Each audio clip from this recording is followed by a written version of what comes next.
తాజా అంశాన్ని చూస్తున్నాం.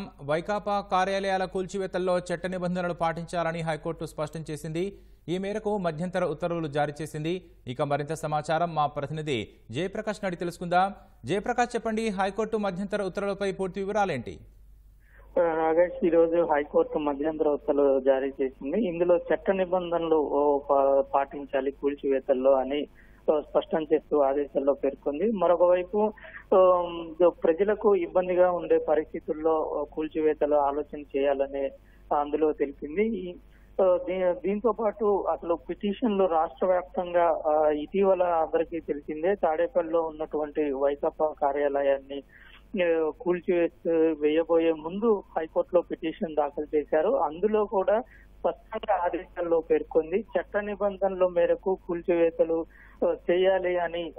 ఆదేశాల ప్రకారమే చట్ట కార్యాలయాన్ని కూల్చేశారు. దాని తరువాత మిగతా దానికి సంబంధించి పిటిషన్లు ఒక్కొక్కటిగా అన్ని జిల్లాల కార్యాలయాలకు సంబంధించి ఒక్కొక్కటిగా పిటిషన్లు దాఖలు చేశారు. అన్ని పిటిషన్లను విచారణ జరిపారు. అందులో ప్రధానంగా జరిపిన వాదనలో అతి తక్కువ ధరకి వీళ్ళు వైకాపా కార్యాలయాలకు సంబంధించినటువంటి లీజుని తీసుకోవటం, అదే విధంగా ప్రభుత్వ స్థలాలు ఇరిగేషన్, అదే విధంగా పలు శాఖలకి సంబంధించినటువంటి స్థలాలను తీసుకున్నారనేది తెలిపారు. దాంతో పాటు నిర్ణీత సమయంలో కట్టకపోవటం ఒకటైతే దానికి సంబంధించినటువంటి అసలు అనుమతులు అనేటువంటిది పూర్తిగా తీసుకోకుండానే చాలా చోట్ల నిర్మిస్తున్నారు అనే విషయాన్ని కోర్టు దృష్టికి తీసుకువెళ్లారు. మరొక వైపు అటు వైకాపా తరపు నుంచి న్యాయవాదులు మేము నిబంధనల ప్రకారమే స్థలాన్ని తీసుకోవటము, అనంతరము దానికి సంబంధించినటువంటి ప్రాసెస్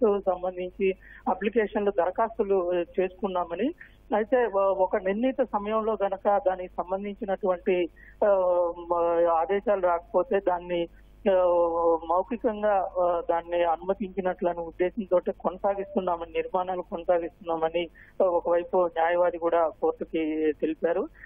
ఇంకా పెండింగ్ లో ఉన్నాయి, మేము చేసిన దరఖాస్తులు ఇంకా పెండింగ్ లోనే ఉన్నాయి, అన్నిటికీ దరఖాస్తు చేశామని తెలిపారు. అయితే ఇరువురి వాదనలు పరిగణలోకి తీసుకున్నటువంటి న్యాయస్థానం ఈ రోజు ఆదేశాల్లో స్పష్టంగా పేర్కొంది చట్ట నిబంధనలు మేరకు మాత్రమే దానికి సంబంధించిన కూల్చివేతలు చేయాలనేటువంటిది. మరొక వైపు ప్రతి దశలో అటు వైకాపా తరఫున వాదనలు వినిపించేందుకు అవకాశం ఇవ్వాలని కూడా పేర్కొంది.